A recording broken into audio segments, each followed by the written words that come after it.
د صنعتي او کلتوري توکو په درې ورځني ملي نندارتون کې د هیواد د تولیدي توکو ترڅنګ یو ګڼ شمېر کلتوري توکي هم نندارې ته وړاندې شول.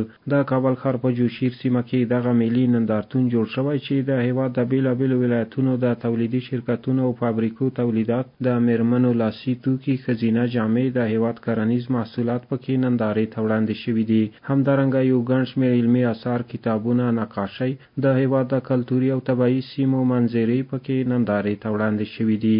په دغه ملي نندارتون کې د افغانستان له مختلفو ولایاتو څخه متشبثین، فرهنګیان، صنعتګران راټول شول.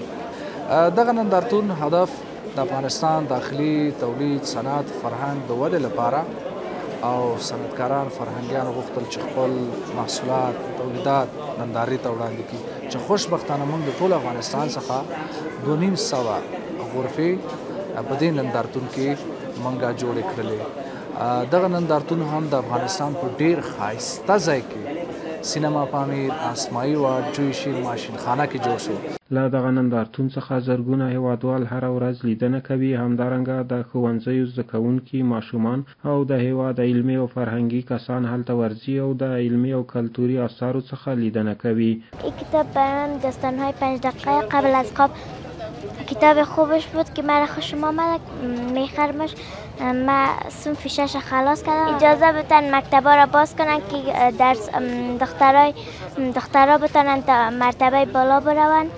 اینیا را جور کردیم که اینیا که سرمیز میبینن، اینیا را جور کردیم. دیگه در خانم چند دانه جور کردگی دارم. کلمه شریف است، اینی چیزای سینسی است که سینسی میگن. د دغه نندارتون ګډونوالو وویل اوس مهال په هیواد کې د لوړ کیفیت توکي تولیدیږي چې تر بهرنیو توکو یې بیې هم ټیټې دي. هغوی زیاته کړه چې سوداګریزو توکو ته یې په دا ډول نندارتونونو کې ښه بازارموندنه کیږي. کارخانه در شهرهای کابل، غزنی در روبروی منارهای فرقه‌های سابق و تولیدات ما شوینده‌باب است، شامپو است، دستشویی است و تمام چیزایی که در اینجا موجود است، پودر است و ماشین‌های اتومات، نیمه اتومات، تمام چیز است.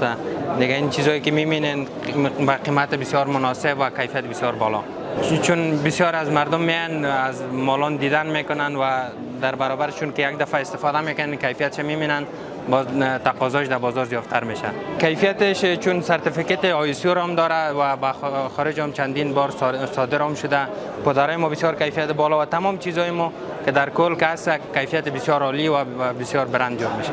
از 5 گیاهان طبیعی خالص بدون رنگ‌های کیمیایی و بدون مواد کیمیایی ساخته شده. مثلا زعفران است، زنجبیل است، هیل است، میخک است یا لونگ و دارچین. این 5 گیاهان طبیعی ترکیب شده که داخل هر قوطی از این یک قاشق می باشه. از این قاشق از این چای زعفرانی میگیرین، در یک ترموز 3 لیتری کلان مندازین او جوش از پشتش مندازین، کافی است. یک قاشق 3 لیتر آب و یا در پشت هر کدامیش به 3 زبان طریقه استفاده نوشته است که 1 گرم از این چای زعفرانی با 4 لیتر چای بر شما چای صحی و گیاهی برتان میده. برگزاری نمایشگاه خیلی موثر بوده و کسایی که بردن استفاده کردن خیلی خوش کردن. د یادونې وړ ده چې په وروستیو کلونو کې د صنعت او سوداګرۍ د ودې په موخه دا ډول ګڼ شمېر ملي او نړیوال نندارتونونه جوړ شوي چې د داخلي تولیداتو په خرڅلاو یې مثبتې اغېزې کړي دي.